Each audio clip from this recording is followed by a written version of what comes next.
everyone, it's Monica, and welcome back to Tailor-Made Cards for You. Well, today we're going to be working with some wallpaper.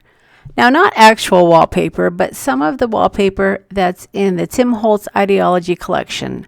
And I've been watching this wallpaper for a while. They had a normal vintage wallpaper set, and then this holiday they came out with a Christmas set. And whenever I look at this, I always think of wallpaper on a wall. So I had the idea to create a little scene and use some of this paper to create actual wallpaper for my card. So let's go ahead and I'll show you how I did it. Now, whenever I'm trying out a new design for the first time, I always make a prototype card. I never know if my ideas are going to come to fruition, and this was my prototype. I always learn something new along the way also, and I'll explain some of those things that I did on this particular card that I chose not to do on the card that I'm going to be demonstrating for you. So the first thing I needed to do is I needed to figure out a way to create some dimension. And I am not an artist, so I went on the internet and I found a room that had a corner. And that's really what I wanted to do, is I wanted to be able to create a card that looked like it was a corner, so I can create some wallpaper. And then I wanted to put my little scene. So don't be afraid to go out on the internet to get ideas and inspiration, because sometimes the best of us need to actually get a little bit of help. So once I figured out how I wanted to do my layout, then I went ahead and I put together a template for my wall.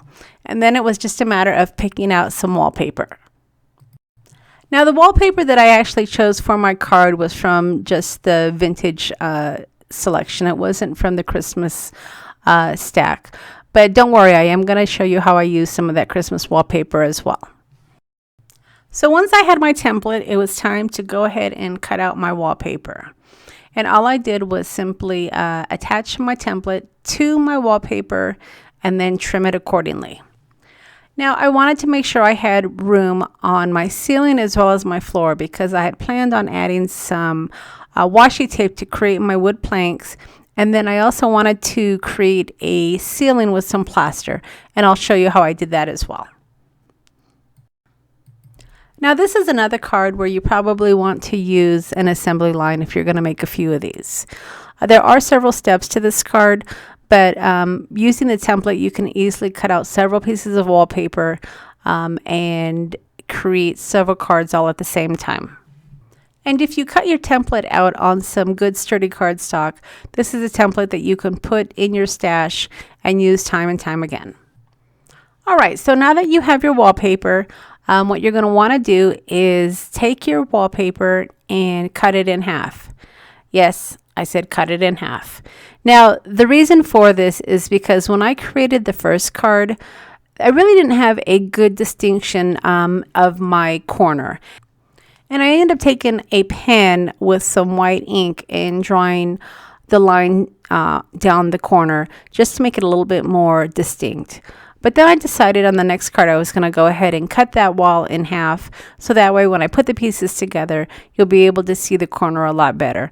And I was right. So while this isn't a step that you have to do, if you do want to have your corner stand out a little bit more distinctive, then I would recommend cutting your panel in half.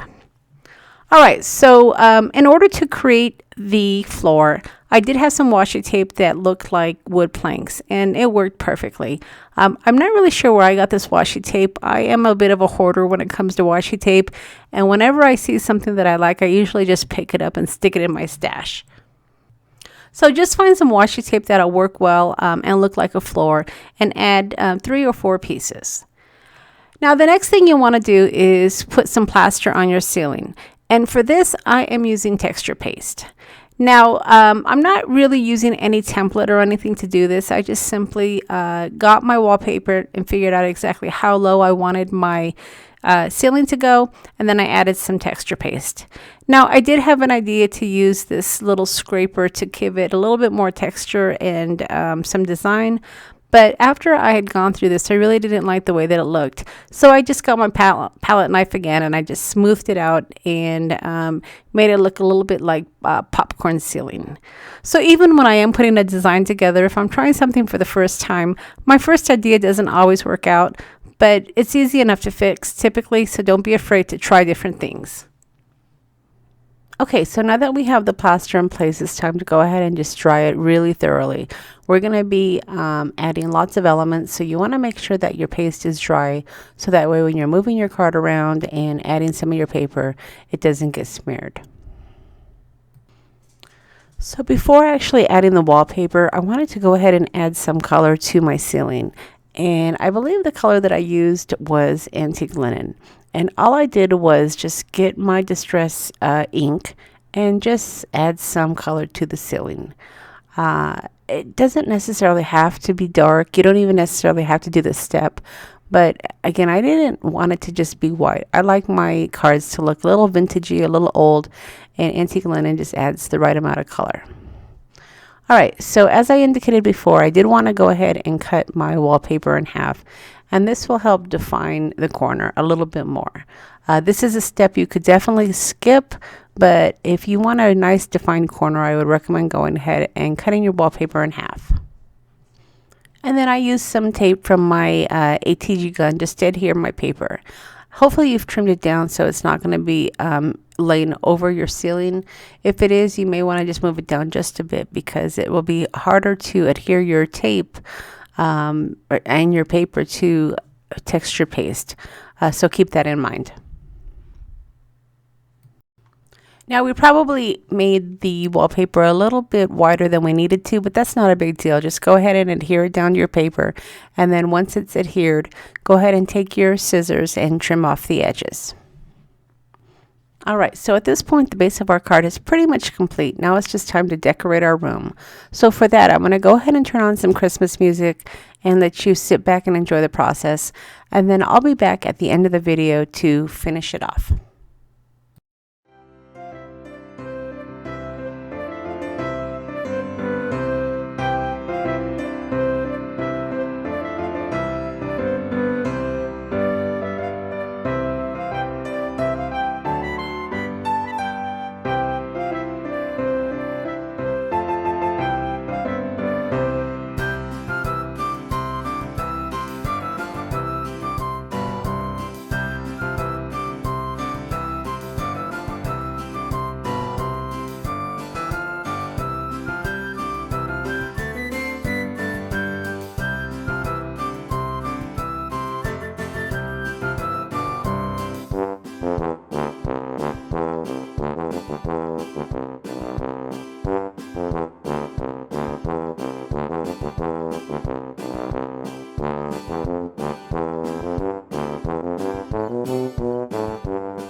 All right, so as I mentioned earlier, I was able to use the new Christmas pack for the wallpaper.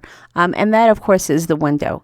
The Christmas pack has some great scenes, and the images are small enough where you can actually create a window to make it look like there's activity going on outside. So it really was perfect for my wallpaper design. And then, of course, you saw me add the Christmas tree because I am working on a Christmas scene. And then I found some paper dolls sized perfectly to stand in front of the Christmas tree. I know many of us have Christmas photos like this where we're standing in front of the tree all decorated. So it really brings back lots of memories, and it's a nice nostalgic card. So the only thing left to do is to decorate the tree. And I don't like to do this without my card being mounted because this is going to be the most texture that you're going to have and the bulk to your card. So at this point, you're going to want to go ahead and mount your card onto some black cardstock to give it a nice frame. And then take your white cardstock and get that mounted as well.